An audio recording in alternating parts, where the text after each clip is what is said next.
नमस्कार, कैसे हैं आप सब। आई होप आप सब ठीक होंगे। आज के वीडियो में हम प्रियम्बल डिस्कस करेंगे। प्रियम्बल में सबसे पहले ऑब्जेक्टिव रेजोल्यूशन देख लेते हैं। ये प्रेजेंट किया था जवाहरलाल नेहरू जी ने 13 दिसंबर 1946 को, और इसको अडॉप्ट किया गया था 22 जनवरी 1947 को। इसके ऑब्जेक्टिव्स देख लेते हैं। मेन एलिमेंट्स क्या क्या हैं? Sovereign, socialist, secular, democratic, Republic. अब फिर इसके आगे जस्टिस, तीन तरीके की जस्टिस होती है, सोशल, इकोनॉमिक और पॉलिटिकल। लिबर्टी पांच तरीके की होती है, thought, expression, faith, belief and worship. और इक्वलिटी दो तरीके की, ऑफ स्टेटस एंड अपॉर्चुनिटी। ये मैं आपको इसलिए बता रही हूँ क्योंकि कई बार सवाल आ जाता है एमसीक्यूज फॉर्म में कि जस्टिस कितने टाइप की होती हैं या लिबर्टी कितने टाइप की होती है, इक्वालिटी दो होती है या तीन होती हैं, कौन कौन सी इक्वालिटी होती है। इनमें से कोई सिलेक्ट करके आपको नीचे ऑप्शंस में बताना होता है। फिर मेन एलिमेंट्स जो हैं इनमें भी ओरिजिनल प्रियम्बल में क्या था और अमेंडमेंट से क्या क्या आया, ये भी सवाल पूछा जाता है। इसे मैं आगे आपको बताती चलूंगी। चलिए देख लेते हैं। ये तीन वर्ड्स जो हैं, सोशलिस्ट, सेक्युलर और इंटेग्रिटी, अभी हम आगे पूरा प्रियम्बल पढ़ेंगे तो आपको समझ में आएगा कि वहाँ पे कहाँ आते हैं। वैसे आपने स्कूल में पढ़ा होगा कभी, क्लास 7th के आसपास में। फिर भी अभी देख लेते हैं आगे कि words included in the preamble by the 42nd constitutional amendment act of 1976।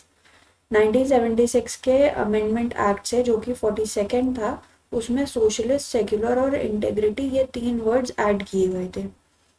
Supreme court का क्या डिसीजन आ चुका है कि प्रियम्बल कॉन्स्टिट्यूशन का पार्ट है या नहीं है। हर बार ये डिबेट आ जाता है। जो इम्पोर्टेंट केसेस हैं और उनके जजमेंट्स हैं उनमें हम ये पढ़ते हैं। तो पार्ट है ऐसा एक्सेप्ट किया है सुप्रीम कोर्ट ने in SR Bommai versus union of India और Kesavananda Bharati versus Kerala state case में।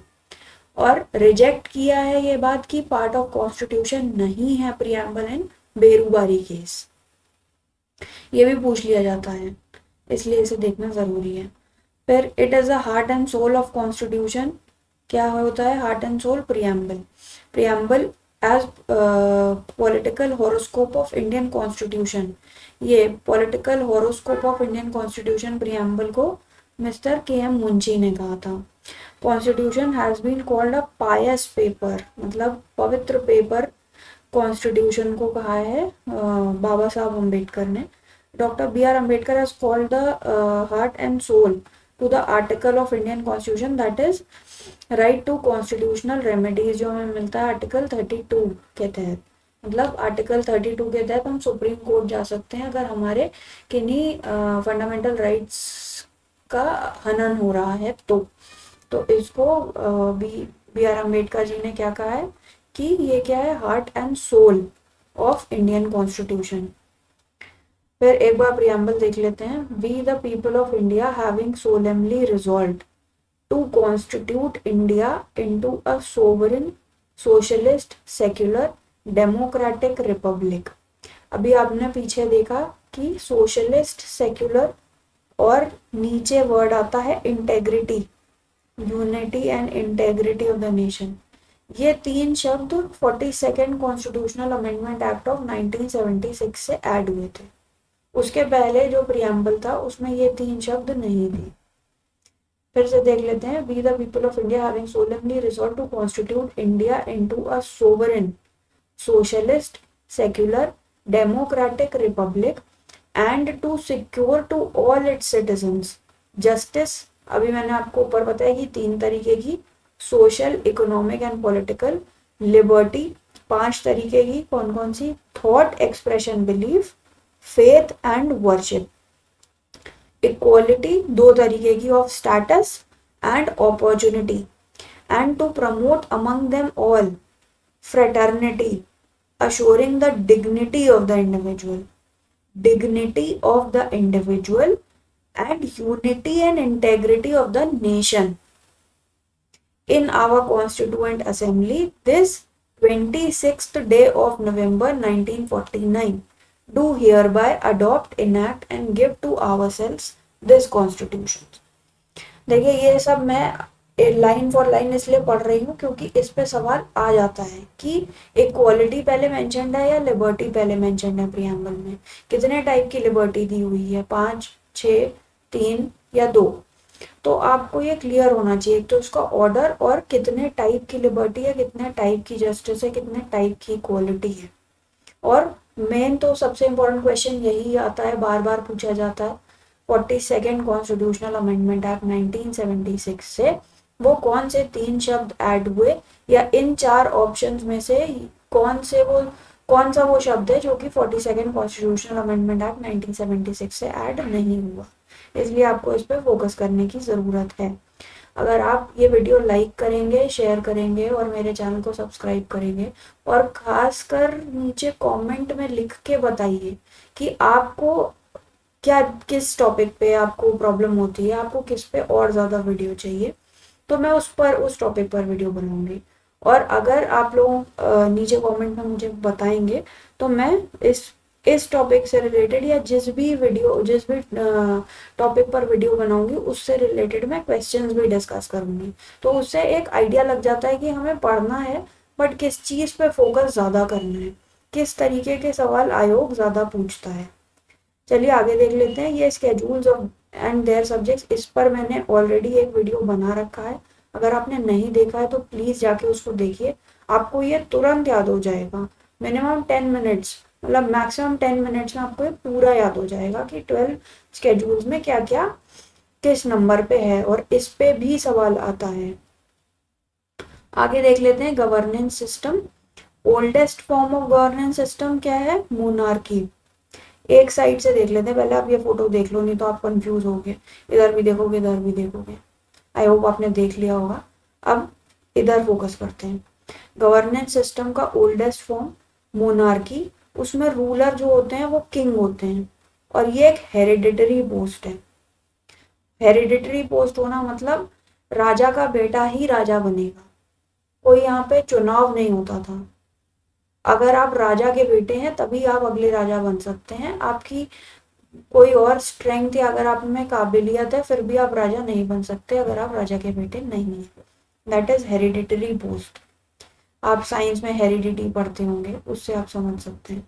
दूसरा है source of power, king himself. Power कौन देता है किंग को? किंग खुद ही। और इसका एग्जाम्पल क्या क्या है, कहाँ कौन कौन से देशों में ये आज भी प्रैक्टिस हो रहा है? Saudi Arabia, UAE, Oman, Qatar, Bhutan etcetera, और भी बहुत सारी कंट्रीज है। अब मॉडर्न फॉर्म देख लेते हैं। मॉडर्न फॉर्म क्या है? ये मोनार्की मतलब किंग जो हेड ऑफ द स्टेट है। यहाँ क्या है? डेमोक्रेसी, इलेक्टेड होते हैं वो। रूलर कौन होता है? प्राइम मिनिस्टर या प्रेसिडेंट रूलर होते हैं। और जैसे ये हेरिडिटरी पोस्ट होती थी कि राजा का बेटा ही राजा बनेगा, यहाँ पे ऐसा नहीं है। Post based on merit, merit पे बेस्ड होती है पोस्ट। और सोर्स ऑफ पावर यहाँ पे किंग ही था, खुद ही से पावर मिलती है। यहाँ पे पब्लिक से पावर मिलती है। कैसे? क्योंकि पब्लिक के पास वोटिंग राइट्स हैं, हम वोट करेंगे तभी कोई हमारा प्रतिनिधि चुना जाएगा। और इसका एग्जाम्पल क्या है डेमोक्रेसी का? USA, Britain, India, Canada, France etcetera. मैं आशा करती हूँ ये आपको पता होगा बट स्टिल एक कॉन्सेप्चुअल क्लैरिटी के लिए ये देख लेना चाहिए। चलिए आगे बढ़ते हैं। Main forms of democratic system of government, 2 तरीके की होती है डेमोक्रेटिक गवर्नमेंट, एक तो प्रेसिडेंशियल और दूसरी पार्लियामेंट्री। प्रेसिडेंशियल देख लेते हैं, इसमें हेड ऑफ द स्टेट और हेड ऑफ गवर्नमेंट दोनों ही प्रेसिडेंट होते हैं। मतलब लेजिस्लेचर के, गवर्नमेंट के हेड जो एक्ट्स और बिल्स ये सब कुछ बनाते हैं वो भी हेड प्रेसिडेंट है और स्टेट के हेड भी प्रेसिडेंट होते हैं। तो यहाँ देखिए लिखा है the de facto head of state, अपने आप ही ये हेड ऑफ स्टेट भी हो जाते हैं, हेड ऑफ गवर्नमेंट तो ये होते ही हैं। इस form of government, democratic presidential form of government का बेस्ट एग्जांपल है यूएसए। सेकेंड टाइप है पार्लियामेंट्री, इसमें हेड ऑफ स्टेट और हेड ऑफ गवर्नमेंट अलग अलग होते हैं। हेड ऑफ स्टेट प्रेसिडेंट हो सकते हैं या किंग हो सकते हैं। जैसे यहाँ पर हमारे इंडिया में प्रेसिडेंट हेड होते हैं, और ब्रिटेन में राजा या रानी जो है वो किंग या क्वीन है, वो हेड ऑफ स्टेट होते हैं। और हेड ऑफ गवर्नमेंट दोनों जगह ही प्राइम मिनिस्टर होते हैं। जो हेड ऑफ स्टेट है वो सिर्फ नॉमिनल हेड है, लेकिन प्राइम मिनिस्टर जो है तो वो the de facto head of state है। एक्चुअल पावर्स ये एक्सरसाइज करते हैं गवर्नमेंट वाले। इसका बेस्ट एग्जांपल है ब्रिटेन एंड इंडिया। फिर important elements of a state क्या होने चाहिए? गवर्नमेंट होनी चाहिए एक तो, स्टेट में गवर्नमेंट होनी चाहिए। राजा जहां पर है सिर्फ राजा का रूल है, तो वहां कोई गवर्नमेंट नहीं है अलग से। तो इसलिए इम्पोर्टेंट एलिमेंट्स ऑफ स्टेट में गवर्नमेंट होनी चाहिए। फिर सोवरेनिटी मतलब हमें खुद पे खुद का राज्य होना चाहिए। हम अपना प्रतिनिधि खुद चुन सकते हैं अपनी मर्जी से कि हम किसे चाहते हैं कि वो हमारे हेड ऑफ गवर्नमेंट या हेड ऑफ स्टेट बने। तो वो हमारा स्वयं पे रूल होगा। जैसे पहले जब ब्रिटिशर्स यहाँ पे थे तो हम सॉवरेन नहीं थे, आज की डेट में हम सॉवरेन हैं। पॉपुलेशन, पॉपुलेशन तो बहुत ही ज्यादा इम्पोर्टेंट है। क्यों? क्योंकि हम लोगों से ही वोट मिलता है और सरकार बनती है, तो हम सबसे इम्पोर्टेंट एलिमेंट हुए स्टेट के। और एक डेफिनेट टेरिटरी होती है स्टेट की। जैसे आपने पढ़ा होगा या आगे मैं बताऊंगी भी, आर्टिकल 1 में इंडिया दैट इज भारत, और उसकी पूरी डिमार्केशन, स्टेट्स का नाम कहाँ से कहाँ तक, किस से किस लैटिट्यूड से कहाँ तक एक्सटेंड करता है, वो सब कुछ मेंशन्ड है। तो एक डेफिनेट टेरिटरी है कि इतने लैटिट्यूड से इतने लैटिट्यूड और इतने लॉन्गिट्यूड से इतने लॉन्गिट्यूड तक ये जो टेरिटरी आती है ये इंडियन टेरिटरी है। तो इसलिए स्टेट की एक डेफिनेट टेरिटरी होनी चाहिए। हमने 4 एलिमेंट्स पढ़े, क्या क्या? गवर्नमेंट, सोवरेनिटी, पॉपुलेशन और डेफिनेट टेरिटरी। आइए कुछ और इम्पोर्टेंट फैक्ट्स देख लेते हैं। Another name for the parliamentary system of government को और क्या कहते हैं? Cabinet form of government. फिर another name for presidential form of government क्या होता है? The presidential government system. ये तो अजीब है। Anyway, the country which is considered the originator of parliamentary form of government is Britain. Parliamentary form of government कहाँ पे स्टार्ट हुआ, ओरिजिनेट हुआ कहाँ पे? ब्रिटेन में। The only source of power in India is the people या are the people.